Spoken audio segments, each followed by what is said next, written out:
Terima kasih Tuhan buat berkat-Mu. Terima kasih buat anugerah-Mu yang begitu indah buat setiap kami Tuhan. Pagi hari ini kami rindu untuk memuji Engkau. Kami mau mendengarkan firman-Mu. Kami mau memakai setiap apa yang kami punya untuk kemuliaan nama-Mu Bapa. Terima kasih Tuhan, pimpin setiap kami Tuhan dimanapun kami berada, supaya kami boleh berkenan di hadapan-Mu Tuhan. Terima kasih Tuhan, pimpin ibadah ini dari awal, pertengahan, hingga akhirnya. Terima kasih Yesus, terima kasih. Dan kami naikkan doa kami di dalam nama Tuhan Yesus, Juru Selamat dan Penebus kami. Bapa kami yang di surga, dikuduskanlah nama-Mu, datanglah kerajaan-Mu, jadilah kehendak-Mu di bumi seperti di surga. Berikanlah kami pada hari ini makanan kami yang secukupnya, dan ampunilah kami akan kesalahan kami, seperti kami juga mengampuni orang yang bersalah kepada kami. Dan janganlah memasukkan kami dalam pencobaan, tetapi lepaskanlah kami daripada yang jahat. Karena Engkaulah yang punya kerajaan dan kuasa dan kemuliaan sampai selama-lamanya. Amin. Shalom Bapak Ibu. Shalom. Bagaimana kabarnya? Dahsyat, yes. Haleluya. Walaupun kita di berbeda tempat, di berbagai tempat, tapi saya yakin kuasa Tuhan, roh Tuhan ada beserta dengan kita semua. Dan saat ini kita mau memuji Tuhan karena Tuhan sudah membuktikan cintanya. Mari kita berterima kasih, mari kita bersyukur karena Tuhan sudah membayar setiap dosa kita. Dia sudah mengorbankan dirinya.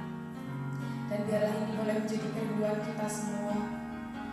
Mari kita memberikan yang terbaik buat Tuhan, mempersembahkan seluruh hidup kita buat Tuhan.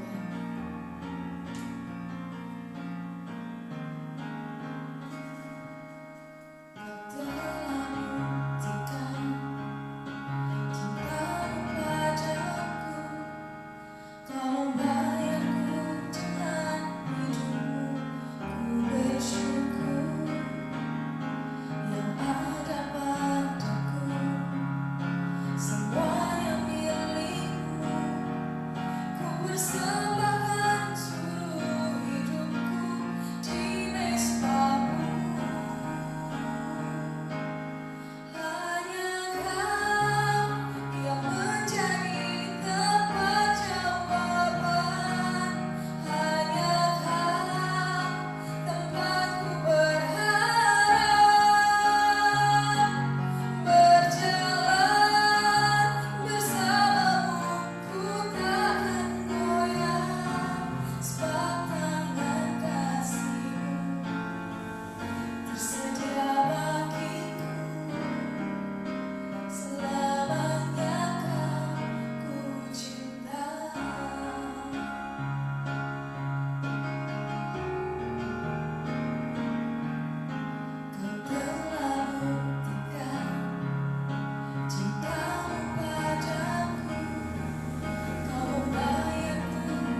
hati kami. Kami mau membuka telinga kami. Biarlah firman yang akan kami dengar itu boleh menjadi kekuatan buat setiap kami. Terima kasih Tuhan. Kami naikkan doa kami hanya di dalam nama Tuhan Yesus, Juru Selamat dan Penebus kami. Amin. Shalom. Selamat pagi, selamat kita berhimpun kembali di tempat masing-masing, saudaraku. Namun mari kita satukan hati kita untuk kita isi dengan firman yang sangat berguna buat kehidupan rohani kita. Saudaraku, bulan Juni yang lalu saya sudah menyampaikan tentang munculnya Israel sebagai negara. Ya, Israel itu dulu di raja pertama adalah Saul, kedua Daud, ketiga Soleman dan seterusnya. Tapi kemudian karena Israel itu tidak beribadah sungguh-sungguh kepada Allah, lalu dibuang sampai mulai tahun 606 sebelum Masehi sampai muncul lagi 1948, jadi kurang lebih 2500 tahun tidak ada kerajaan Israel. Nah, ketika Israel muncul sebagai negara, maka Tuhan Yesus mengatakan nanti kalau Israel muncul sebagai negara yang dilambangkan pohon ara, itu kedatangan Tuhan, hari Tuhan itu sudah tinggal satu angkatan saja. Sudah tinggal satu angkatan, kurang lebih ya 70, 80, mungkin maksimal 100 tahun ya. Kalau dihitung mulai 14 Mei 1948 ketika Israel memproklamirkan negaranya. Saudaraku, kenapa begitu? Karena di dalam kerajaan Israel itu Tuhan itu punya rencana. Kenyataannya ketika Israel menjadi negara, lalu besoknya sudah dikepung oleh 9 kerajaan Arab sekitarnya itu, tetapi tidak bisa dikalahkan. Bayangkan 50.000 setengah juta melawan 50 juta orang. Tapi Israel tidak bisa kalah, bahkan terus menerus diserang, tidak bisa kalah sampai hari ini. Tidak ada yang bisa mengalahkan Israel. Kenapa? Karena Tuhan punya rencana yang indah punya rencana untuk dunia ini, sehingga tidak bisa dikalahkan. Tuhan sendiri melakukan mujizatnya. Dia selalu membela secara nyata kepada bangsa itu. Nah, sekarang saya akan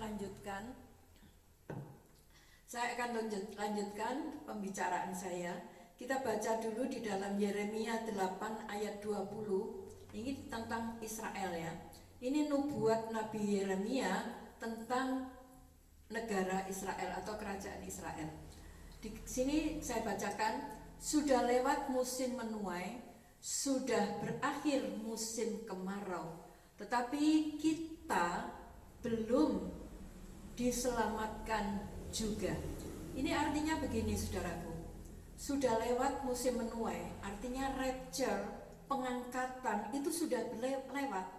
Nah, musim panas sekarang ini adalah musim panas karena banyak, kalau saya memperhatikan ini di seluruh dunia, banyak orang percaya kepada Yesus. Ini musim panas. Musim panas sudah berlalu.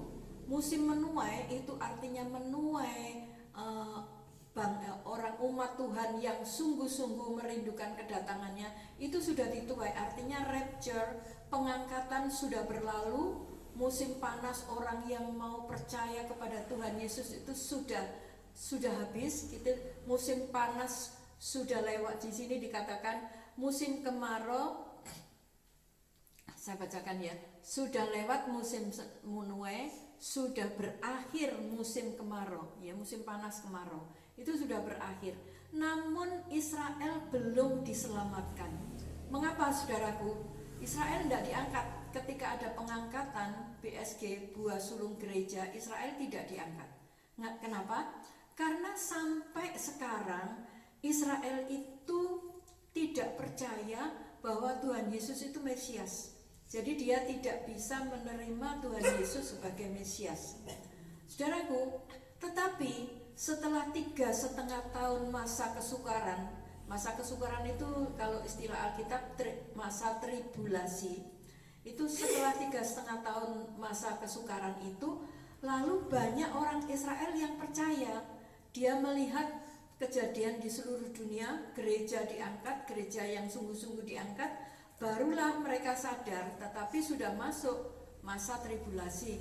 Ketika 3,5 tahun itu barulah ada pengangkatan orang Israel. Jadi di tengah-tengah tribulasi 7 tahun, 3,5 tahun yang pertama, tengah-tengah itu pengangkatan Israel.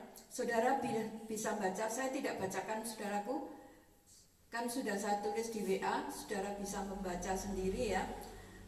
3,5 tahun itu Israel diangkat, itu buah sulung Israel, artinya BSI itu diangkat. Tetapi tidak banyak, cuman 144.000 saja. Itu sudah dituliskan di Alkitab, saudaraku, di Wahyu 7 ayat 4, saudara bisa baca sendiri. Saya tidak banyak membaca firman karena sudah saya tulis. Nanti saudara yang memang minat untuk mengenal firman lebih dalam, saudara pasti belajar, kecuali yang nggak minat.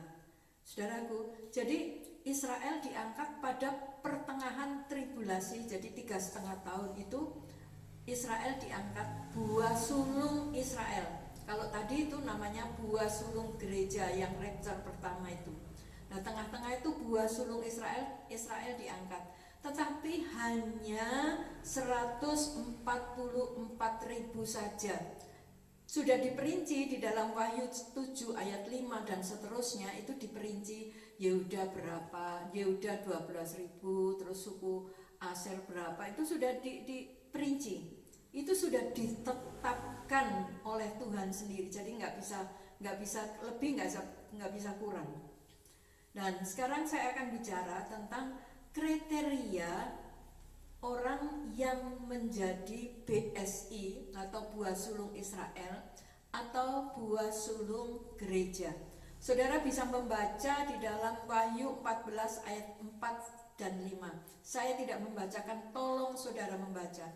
Cuma saya perinci di sini kriteria untuk menjadi BSI atau juga kriteria untuk menjadi BSG kita ini syaratnya, kriterianya: 1, harus hidup kudus. Hidupnya tidak boleh bercela. Di dalam Wahyu 14 ayat 4a, saudara bisa baca di situ. Kalau di 1 Petrus 1 ayat 1 Petrus 1 ayat 15 dan 16 dikatakan bahwa kuduslah, hendaklah kamu kudus sebab aku ini kudus. Saudara bisa baca di dalam 1 Petrus 1 ayat 4e, ayat 15 dan 16. Kemudian kriteria kedua, syarat yang kedua, yaitu meneladani Kristus. Hidup harus meneladani Kristus. Kristus yang pengasih, Kristus yang pengampun. Nah, ini harus menjadi hidup kita. Ini yang kedua. Di dalam Wahyu 14 ayat 4b. Kalau yang tadi syarat pertama, kriteria 1 itu Wahyu 14 ayat 4a. Tapi yang kedua Wahyu 14 ayat 4b. Dan yang ketiga, saudaraku, di sini Wahyu 14 ayat 5. Ya, sudah saya tulis di sana. Tidak ada dusta di mulut. Saudaraku, kita mau belajar ya, jangan kita berkata, aku dusta, aku nggak merugikan orang lain kok. Tapi kita mau belajar. Kita mau belajar katakan iya di atas iya, tidak di atas tidak. Sebab di dalam Matius 5 ayat 37 dikatakan, jika iya katakan iya, jika tidak katakan tidak. Lebih dari itu adalah dari si jahat. Tidak boleh. Kita tidak boleh menjadi seperti si jahat. Jadi kita mesti belajar ngomong, kalau benar iya benar, kalau enggak. Saya paling takut, saudaraku. Dan saya belajar, sampai saat ini saya belajar untuk bisa memenuhi kriteria yang ditentukan oleh Tuhan tadi. Saudaraku, sekarang buat buah susulan, itu buah sulung ya saudaraku, buah sulung gereja dan buah sulung Israel, BSG dan BSI. Nah, sekarang kita akan melihat tentang buah susulan. Sebab ada beberapa gereja, ada beberapa pendapat ya. Orang yang mengerti firman, dia mempunyai pendapat. Pendapat yang pertama itu bahwa gereja itu nanti akan diangkat semua ketika Tuhan Yesus datang di awan-awan. Jadi semua gereja diangkat. Nah, ini pendapat pertama. Jadi tidak ada yang ditinggal. Terus pendapat yang kedua, bahwa nanti gereja diangkat itu setelah tribulasi. Jadi semua orang percaya, semua gereja itu harus masuk menikmati penderitaan yang dahsyat di bawah tekanan antikris. Itu pendapat kedua. Tetapi kita tidak mengikuti pendapat pertama maupun pendapat kedua. Kita mengikuti seperti yang dikatakan firman. Ya, mungkin saya tidak mengatakan bahwa mereka sesat, tidak, tapi saya mengatakan mungkin mereka belum belajar lebih lagi, ya begitu saja. Saya tidak akan nggak cocok dengan mereka, enggak. Saya cocok dengan mereka juga, cuma mereka mungkin kurang belajar. Jadi saudaraku, kalau kita itu yang diangkat itu hanya yang sudah punya persiapan, dan itu nanti di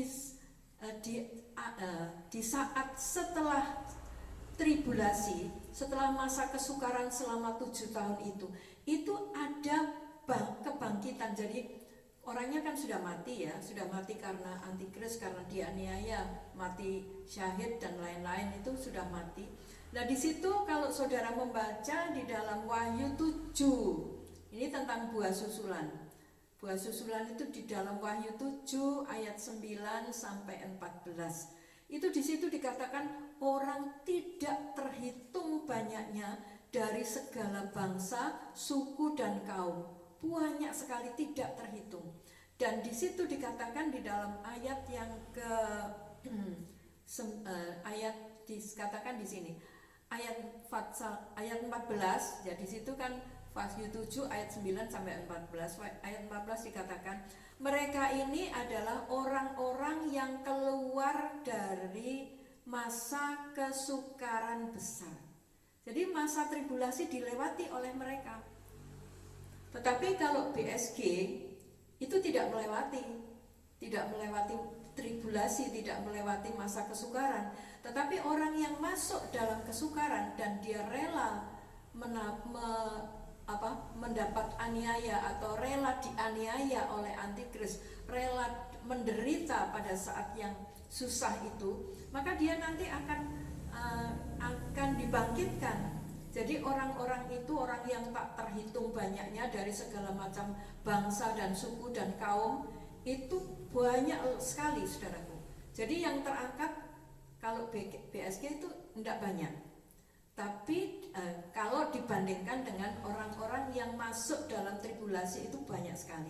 Itu dikatakan bahwa orang-orang itu keluar dari, saudara bisa baca ayat 14 ya, dalam Wahyu 7.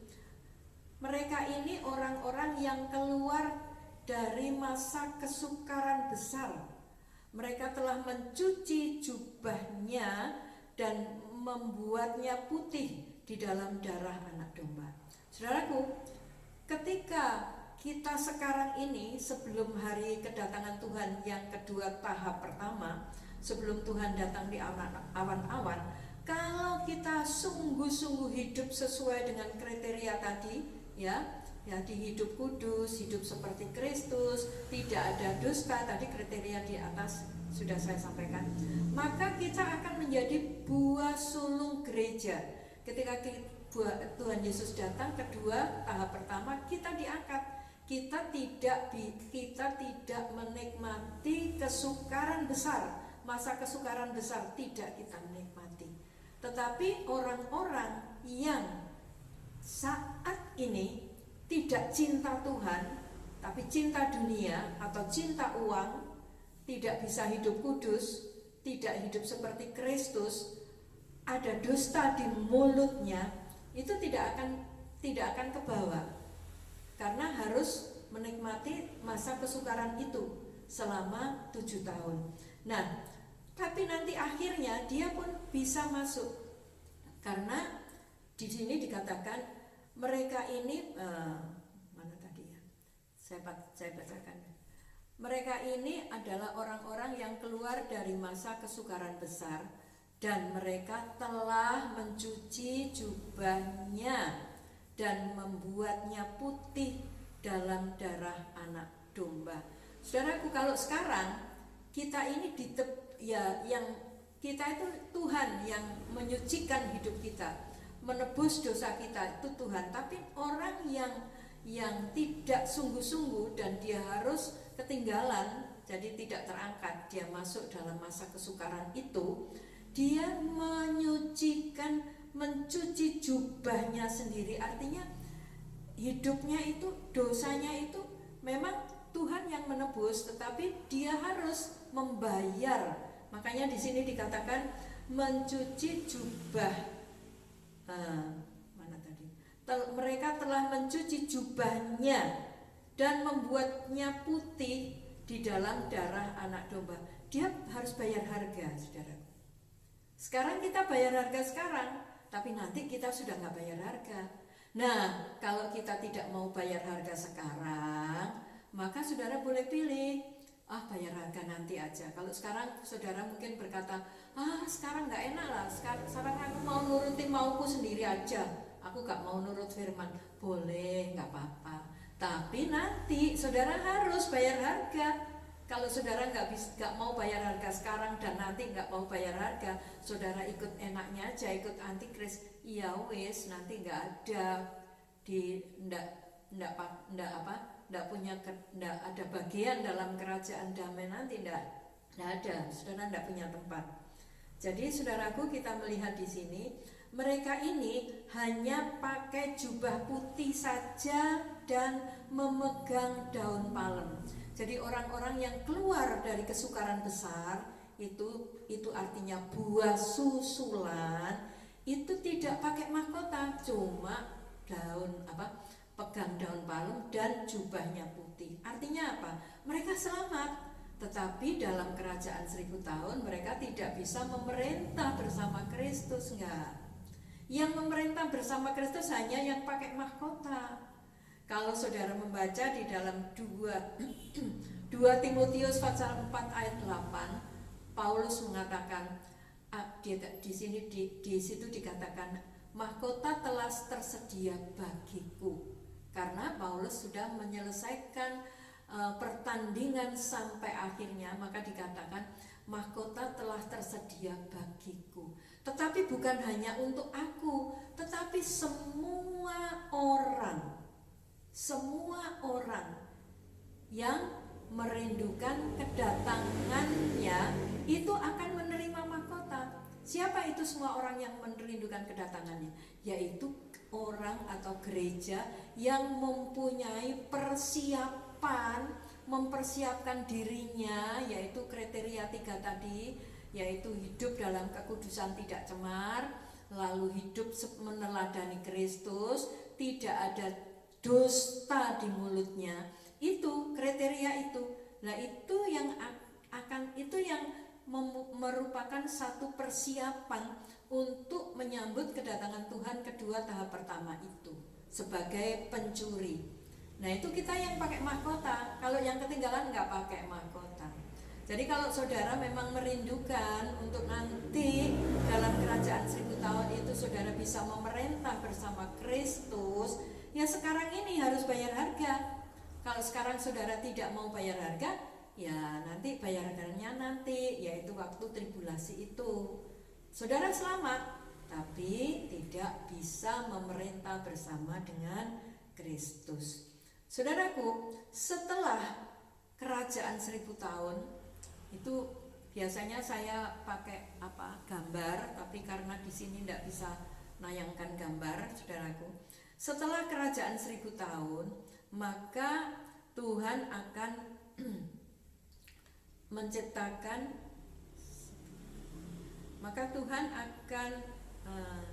coba saya baca ini di dalam Wahyu 20 sebentar.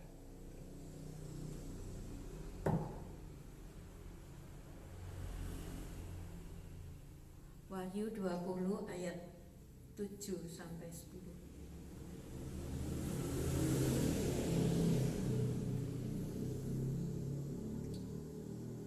Oh iya, ini aja saya bicara aja.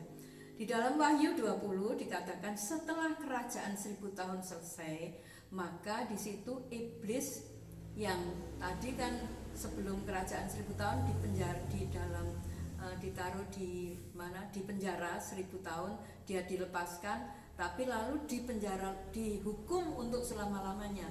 Iblis dihukum untuk selama-lamanya. Wahyu 20 ayat 7 sampai 10. Dan ayat 11 sampai 15 itu pengadilan tahta putih. Jadi orang-orang, semua orang mati, semuanya yang tidak percaya Tuhan itu semua dibangkitkan pada akhir kerajaan 1000 tahun itu. Pada akhir kerajaan 1000 tahun itu orang-orang mati yang tidak percaya Tuhan itu dibangkitkan untuk dihakimi. Tidak ada seorang pun yang bisa diselamatkan.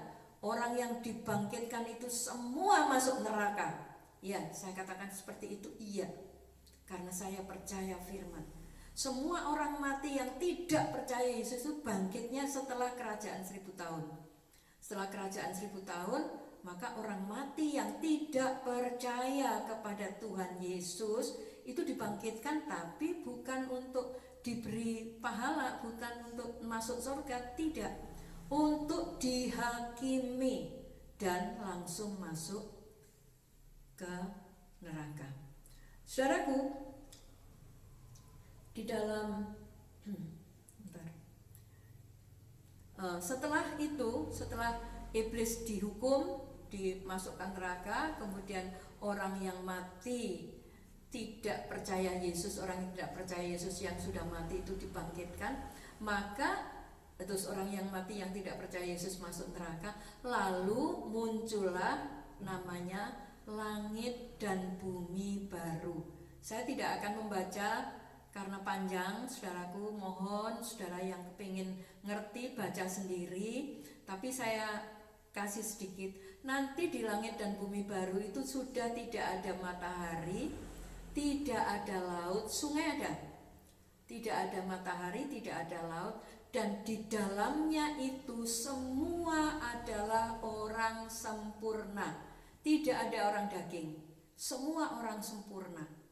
Jadi itu apa? Langit dan bumi baru yang diciptakan. Bukan, kalau langit dan bumi sekarang ini masih ada matahari, masih ada laut, seperti yang diciptakan Tuhan pertama kali dia menciptakan bumi. Tapi nanti setelah kerajaan 1000 tahun, saudara mohon baca sendiri ya, saya tidak baca untuk menyingkat waktu. Di situ tidak ada matahari, tidak ada laut, tapi luar biasa nikmat. Tidak ada dingin, tidak ada panas, sejuk, karena memang yang jadi matahari, yang jadi sinar itu Tuhan Yesus sendiri, Bapa sendiri. Dan di sana tidak ada penyakit, sudah tidak ada sama sekali hal-hal yang tidak menyenangkan, tidak ada kesusahan, tidak ada air mata. Saudara baca sendiri di dalam Wahyu 21 dan 22. Saudaraku, di situ kita melihat bahwa sungguh-sungguh benar-benar kita itu dipersiapkan untuk ke sana. Jadi kalau kita ini sekarang diberi pengertian, jangan kita sepelekan ini. Banyak orang Kristen yang menyepelekan, saudara.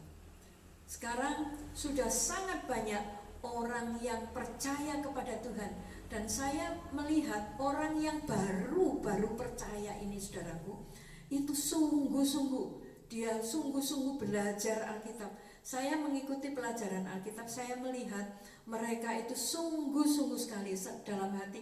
Waduh, ini nanti jangan-jangan benar firman Tuhan, yang terkemudian jadi yang terakhir jadi yang terkemudian. Orang yang baru percaya ini orang yang terkemudian, tapi menjadi awal. Saya tadi salah ngomong mungkin ya. Jadi orang yang terkemudian jadi yang paling awal, orang yang awal jadi yang terkemudian.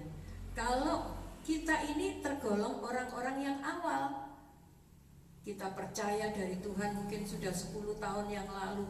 Tetapi sekarang ini saudaraku, banyak orang yang percaya kepada Tuhan. Dan murtadin-murtadin itu sungguh-sungguh percaya, sungguh-sungguh mau belajar firman. Tapi saya melihat orang Kristen sekarang ini santai saja, nggak rindu belajar firman, nggak. Saya sampai aduh, jangan-jangan ini orang Kristen yang sekarang ini karena tidak sungguh-sungguh bisa ketinggalan. Bisa. Saudara bisa semangat lagi nanti ketika tribulasi. Wah, saudara bisa semangat. Di situ Roh Kudus akan bekerja luar biasa dan membuat orang itu sungguh-sungguh, sekalipun harus dibayar dengan penderitaan yang berat. Jadi marilah saudaraku, mumpung kita belum masuk tribulasi, mari kita mau sungguh-sungguh mengisi hidup kita ini dengan hal-hal yang menyenangkan Tuhan. Kita mau punya komitmen, aku harus hidup menyenangkan Tuhan. Bagaimana menyenangkan Tuhan kalau kita tidak mengerti firman-Nya? Ya kan? Sebab itu saya sangat rindu. Saya sampai tuliskan ini karena saya merasa ini saya nggak bisa menyampaikan firman Tuhan seperti dulu-dulu lagi. Itu harus saya tulis supaya saudara yang rindu itu saudara mau belajar. Kecuali yang nggak rindu ya masa bodoh, terserah, saya nggak apa-apa. Tuhan juga nggak apa-apa kok. Cuma ya nanti bayarannya masuk tribulasi itu.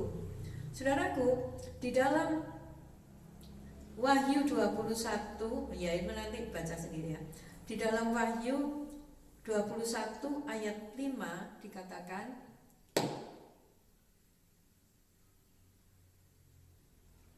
Wahyu 21 ayat 5 dikatakan seperti ini. Ia yang duduk di atas tata itu berkata, lihatlah, aku menjadikan segala sesuatu baru, dan firman-Nya tuliskanlah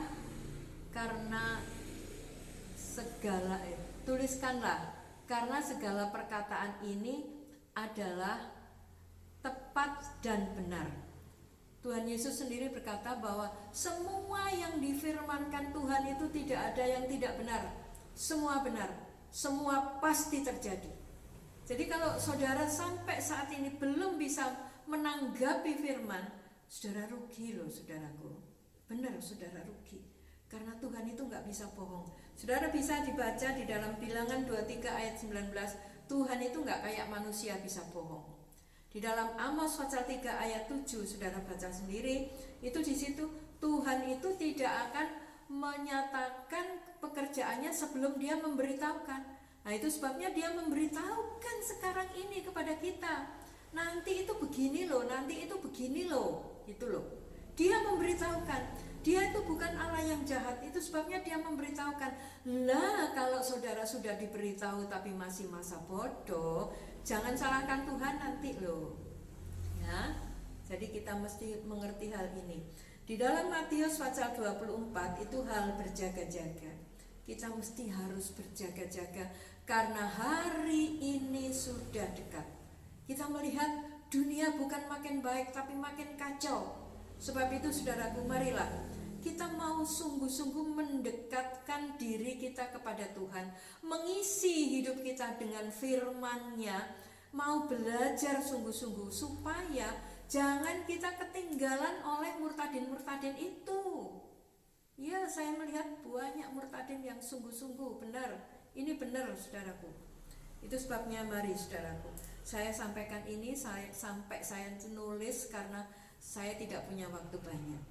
Dan marilah saudaraku kita saya akhiri firman Tuhan pada sore hari ini. Kita akan bersama-sama memuji Tuhan.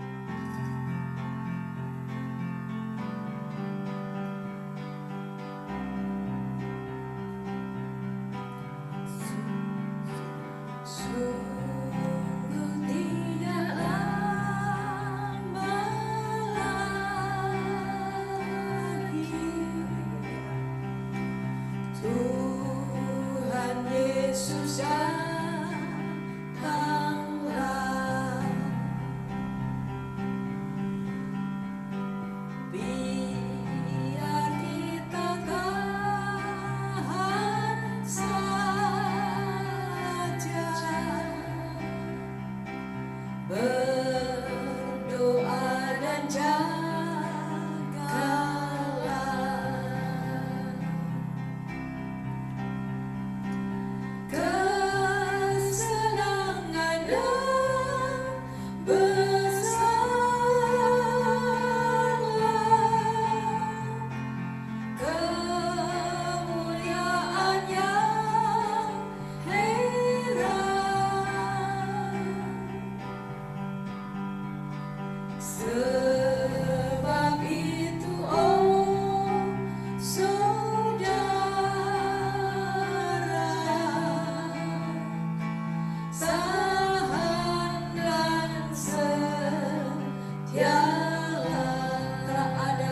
Terima kasih Tuhan buat firman.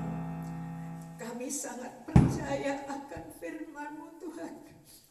Kami merindukan semua anak-anak-Mu yang sudah mendengar firman-Mu sungguh-sungguh mau pegang firman-Mu.